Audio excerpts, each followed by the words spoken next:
Welcome to our mantra breathing this week with Sondra Ray and Marcus Ray. And we're going to discuss forgiveness as the theme of this mantra breathe. So take it away, Sondra Ray. I know you guys all know that forgiveness is important, but I want to go to a deeper level on that subject today with you. And we need to check frequently how we're doing on levels of forgiveness. So, I just want you to come up with an answer in your head. I'm going to say a person, and then you tell me 0 to 10 where you're at with forgiveness in your mind. 0 is no forgiveness. 10 is total complete forgiveness. 5 is half. So we start with your mother. What number of forgiveness do you have in your mother, 0 to 10, at this time? Just notice the answers. What number do you get on your father, 0 to 10 at this time? What number do you get on the sibling you had the most problems with, 0 to 10? Just notice if any of these are below 10, that's what we want to be aware of. What number of forgiveness do you have on your current partner if you're in a relationship, 0 to 10? What level of forgiveness you get on an ex-partner or ex-spouse, 0 to 10. What level of forgiveness do you have on yourself at this moment, 0 to 10. If you had any abuser in your childhood, what level of forgiveness do you have on that person, 0 to 10.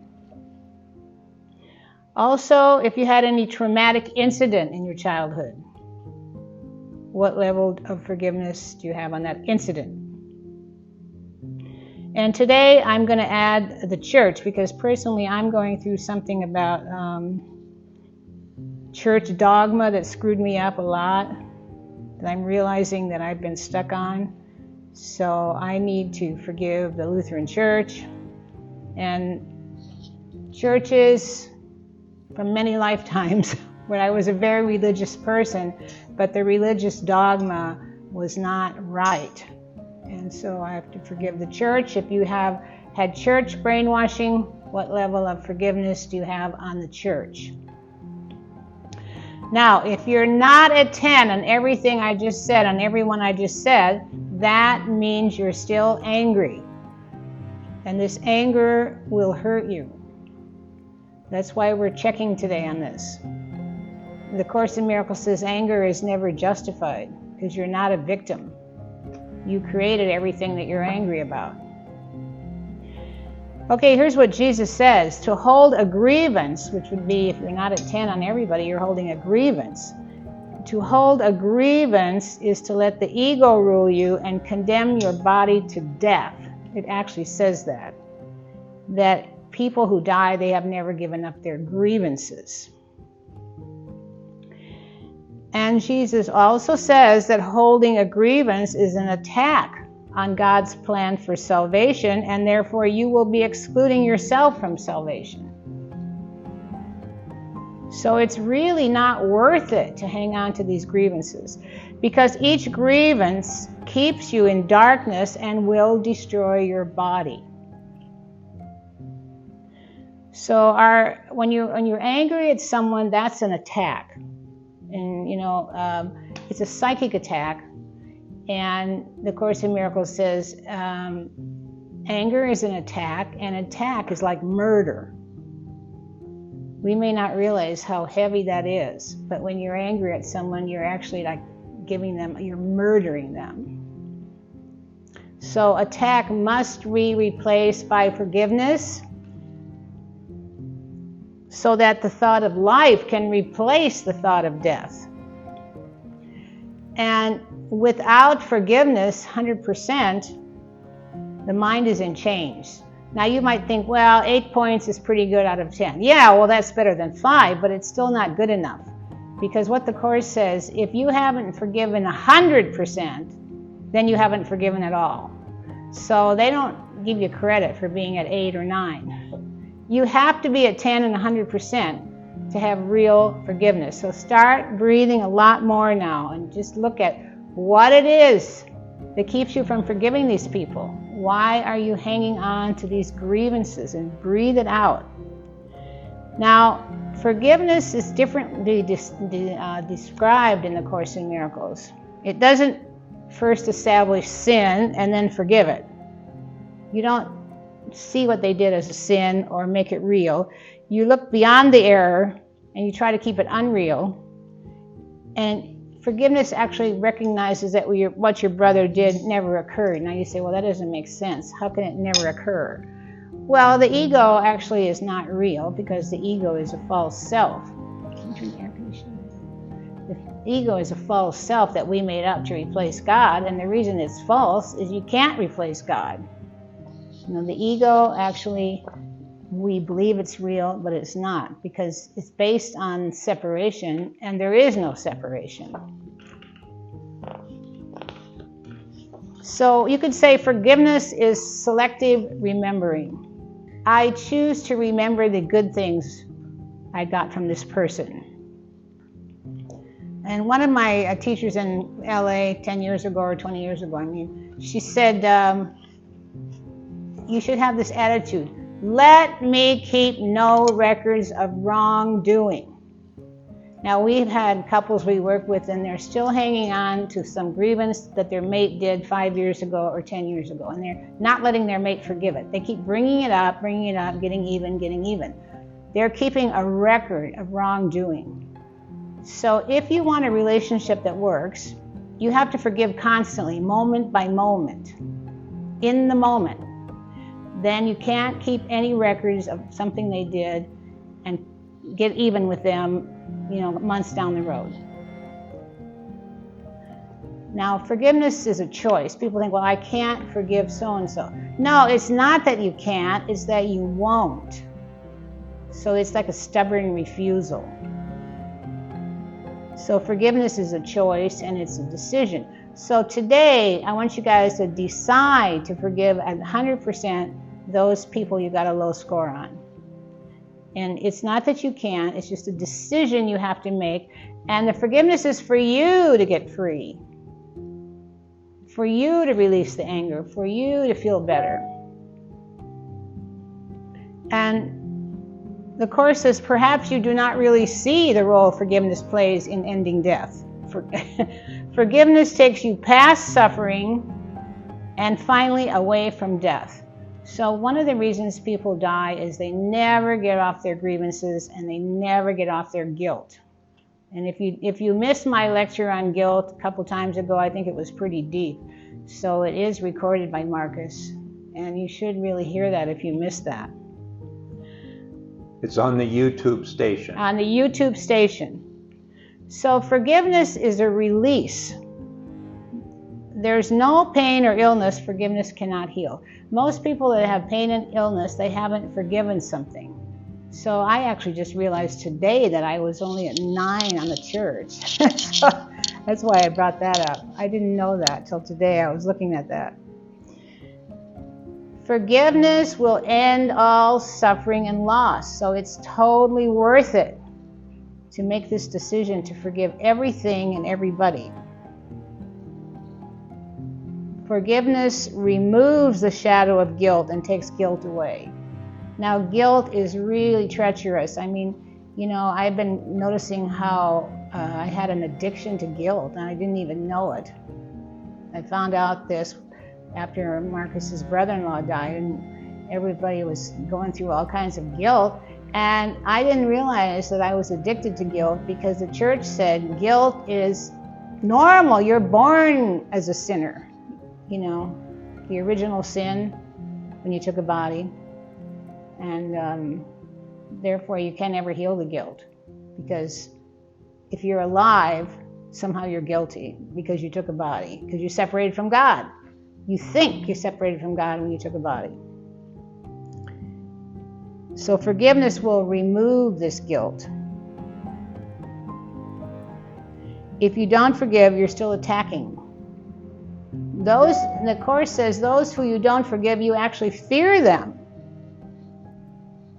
You're afraid of them because You know it's wrong. Your higher self knows it's wrong to attack someone.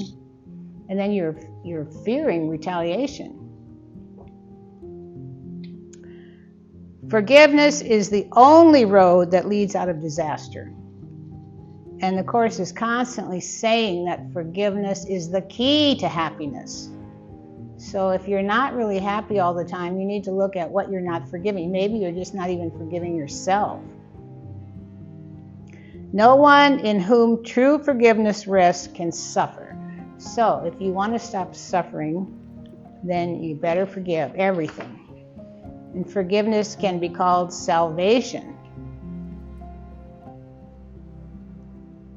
Forgiveness brings you peace. And the way to God is through forgiveness here. If you read the Course in Miracles, there is so much in there about forgiveness. So, I think Jesus, that was his mission, to teach people forgiveness. And it's all throughout the Course. So you know how important this is, because it's mentioned over and over again in the text and in the workbook, constantly mentioned. So I think this is a problem that most people have. They have not forgiven, and they want to keep their anger, because anger is an addiction. And forgiveness will return your mind to God. When you start forgiving everything and everybody, you're going to feel more holy. And forgiveness is the home of miracles. Miracles are a natural sign of forgiveness. Don't expect to have a miracle if you haven't forgiven everything. It won't work. You won't allow it. Forgiveness allows love to return to your awareness. And forgiveness is how we recognize our innocence. Forgiveness will remove all sense of weakness, strain, and fatigue from your mind. And one of the reasons people are fatigued is they're angry, and the anger, it wipes them out. Suppressed anger. You may not be feeling the anger, but it's suppressed if you haven't forgiven everybody. You're not feeling the anger, but if you're not at 10 on everybody I mentioned, that means you still have anger, and this anger will wipe out your energy. So here's a really good part of the Course. It says, forgiveness offers everything you want. Do you want peace? Forgiveness offers it. Do you want happiness? Forgiveness offers it. Do you want a quiet mind? Forgiveness offers it. Do you want a certainty of purpose? Forgiveness offers it. Do you want a state of consciousness that can never be hurt? Forgiveness offers it. Do you want deep, abiding comfort? Forgiveness offers it. Do you want a rest so perfect that it can never be destroyed? Do you want a rest so perfect it can never be upset? Forgiveness offers it. So obviously then, this forgiveness is a gift you give to yourself. So when you forgive everybody else, you get all these benefits I just mentioned, and it's like a big gift you give to yourself. And the more you forgive, the more you will remember who you really are and your higher self. Now, I decided I'm going to talk more about the atonement next time, because it's so deep and so powerful. And of course, the atonement is when you accept who you really are, who is innocent, and you allow yourself to be corrected in all your wrong thinking. You accept your innocence, you allow yourself to be corrected in all your wrong thinking, and you clear that you're one with God. But the atonement is so deep and it's so important, and it brings such wonderful results that I'm going to give a whole talk on that one subject itself next time. But you can start out by saying, I accept the atonement for myself. And breathe on that affirmation. I accept the correction of all my wrong thinking. I accept myself totally forgiven, which is the atonement. I accept myself being one with God and being innocent. I accept the atonement for myself. And you should say that to yourself several times a day till it becomes real for you. And then next week I'm going to go into it in greater depth. So right now, I want you to breathe in. Any anger you still have, you want to exhale it. Inhale love, exhale any anger. Inhale love, exhale any fear. And especially, if there's one person you didn't get a 10 on, I want you to see them differently. Whatever they did to you, they were not in their right mind. They were stuck. And the Course says, every loving thought is true, everything else is an appeal for help. So when someone behaves badly toward you and you get upset and you can't forgive them, they don't know what they're doing and they're really appealing for help. Every loving thought is true, everything else is an appeal for help. They don't know how to ask for help, they're stuck in their ego. You don't want to make their case real by not forgiving them. So breathe a little deeper now and a little faster. And whoever you didn't get 10 on today, review that in your mind while you're breathing and make a decision that you will give up that grievance for your own sake and for them. And send that person love and see that they're hurting. Otherwise, they would never have mistreated you like that. And one of the secrets to being happy is completely forgiving your parents. You know, people who have completely forgiven their parents are like 10 times happier than those who haven't. So if you haven't forgiven your parents, you're ripping yourself off from happiness and from joy. And look and see if you're holding any grievance toward your mate. That's an attack. You don't want to be attacking yourself. You don't want to be attacking them. You don't want to be attacking anyone. That just gives you more guilt. And then guilt always demands punishment. So by the way, if you haven't forgiven people at 10, you're going to feel guilty, and the guilt is going to demand punishment. So how is guilt being manifested in your life? And review my talk on guilt that I gave. So thank you all for coming today. Let's really go for it in this session. Let's really go for the atonement. Let's really go for forgiving everybody. You're going to feel like a new person after you do that.